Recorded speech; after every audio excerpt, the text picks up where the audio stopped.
extremely problematic to come from government side and propose what's seemingly almost the same as status quo. Let's just assume a few things with their policy because they weren't clear to begin with.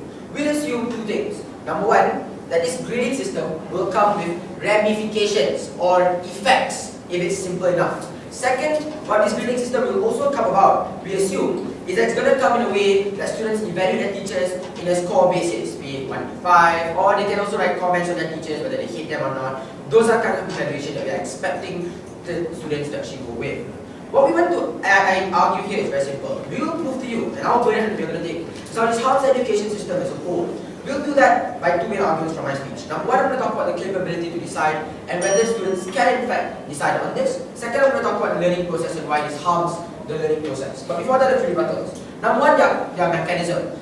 Not only is the idea fundamentally flawed and not clear, but we think we inherently see a contradiction. The contradiction is, they've considered to a certain extent that students are immature, that it's subjective between students, and therefore you should not only give them the right to grade, and you send them to the Parent-Teacher Association. Given that you already allow this form of check and balance, it means they are conceding that these students cannot grade their teachers and are not capable of doing it. On one level, it's already flawed. But the second response to that, and the second problem with that mechanism, is that we think it happens anyway, and the existing check and balances are sufficient to tackle it in a way that's not antagonistic, in a way that's not going to be directly affected to that particular teacher, because there's no direct ramification of that examination or that grading systems. Ramifications like perception or ramifications like the labels we put on teachers, whether they're good or bad, those ramifications are something we cannot stand for and something we don't want. So two things we want to revive that. First is the idea that you push teachers to appease to their students. Basically, they wanted to say that, well, they'll be noticed by teachers want to know their students, all this under one argument to begin with. Three responses.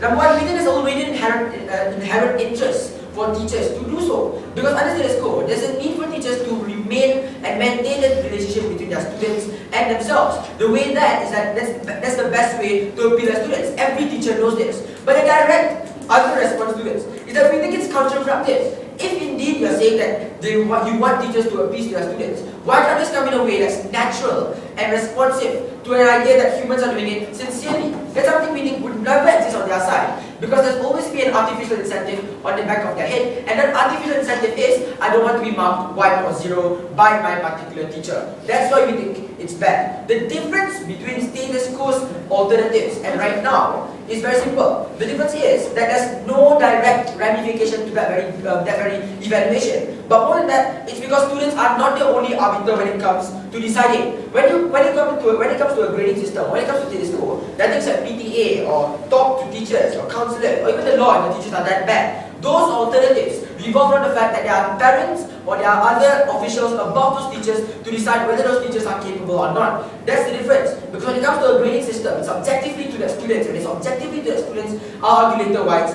particularly harmful and why it's bad. But next, they argued ideas. They wanted to tell us that the best way for students to forward their ideas is only if you have this grading system.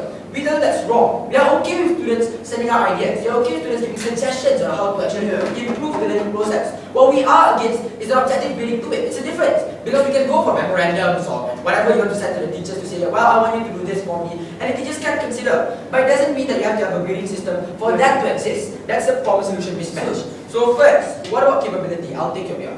Okay, now the problem which we see right now is that you can have these things, but the students don't know about it. So when you have this system, the students know about it, and they can more actively take part. Oh, so they've considered that it works. That means that all they have to do now is inform the students that it exists. Haha, it's problem solved. So number one, what is the capability to grade of students? We think their policy impurifies ratification of teachers. Because when you analyze students, they can be children. And when they are children, their rational calculus are extremely mined by a lot of human culpabilities. Culpabilities like emotions, culpabilities like feelings, like perception. All these ideas and all these elements within the student wrongly subjects this teacher to the mercy of irrationality. Because you allow for teachers to appeal to something that you can never objectify. And you can never ever understand, or you can never ever appease to everyone because of not only the subjectivity, but because students are just inherently biased to one thing. They are biased to them feeling happy and not necessarily for understanding the need for discipline and the need for teachers to be strict in certain areas of their education. What we think the problem with that argument and the problem with capability here is that given they can't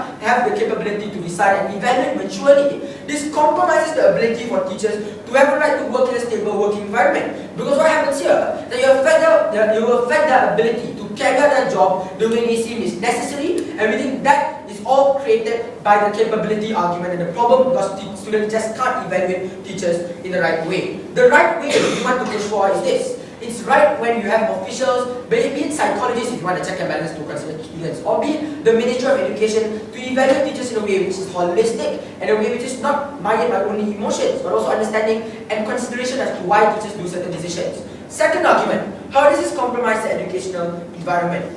We think on the first level, this exacerbates the misconception or the fun class mentality. When you allow teachers to consider that the only way to appeal to students is to have a fun class, is to not be boring or to not teach history for too long. We think the problem with that, the harms that comes to it, is that you hamper the purpose of education because you disallow teachers to strike a balance. The thing about status quo, and what we want to characterize about status quo, is that there's already a balance. The balance is there's PTA to evaluate teachers. At the same time, there are also the educational grading systems to ensure that teachers perform well. Given that balance, with their policy, you only tip that balance to a state where teachers are forced to appease their students more than their education and more than education. And we think education is much more important than students feeling fun or students feeling happy in their class, although that's vital. But we think there must always be that form of balance, and balance can only be created with our side. But secondly, given that we think that the problem with that is that because they are surrounded with children, the direct mental effect on teachers is that when they are teaching in class, they only consider their students,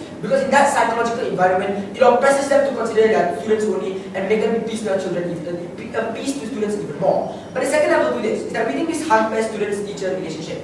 When you encapsulate the community of schools within an atmosphere of hypocrisy, when you allow for teachers to artificially appeal to their students without any need or any sincere incentive, we think that is what harms the very nature of relationships which are supposed to be sincere and which we are supposed to promote within a school environment. Thank you.